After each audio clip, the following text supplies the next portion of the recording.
নোয়াখালীর বেগমগঞ্জের নরোত্তমপুরে প্রতিষ্ঠিত সামাজিক সংগঠন প্রতিবাদী কণ্ঠ এর নামে ফেসবুক পোস্ট ও মন্তব্যের মাধ্যমে সদস্যদের ব্যক্তিগত হেনস্থা ও অপপ্রচারের অভিযোগ উঠেছে সভাপতি আজিম মিয়ার বিরুদ্ধে।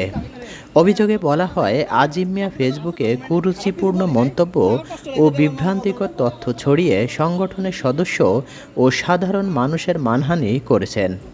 ভুক্তভোগী মোহাম্মদ খোকন জানান, তার ছবি ও নাম ব্যবহার করে মিথ্যা অভিযোগ পর্যন্ত দায়ের করা হয়েছে।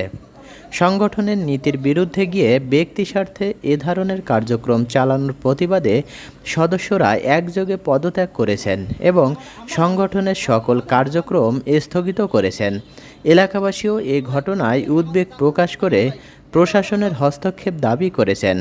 তারপরে ওই দিকের থেকে গলার কাটা হয়ে যাবে যদি বাড়ি 9 বাড়ি মনে হয়, এই 9 বাড়ি নিয়ে আমরা একটা আপনারা অন্য কোথাও সরাই নিয়ে নিতে। এটা ভালোই মানুষের সহযোগিতা ছিল, মানুষের উপকারে ছিল।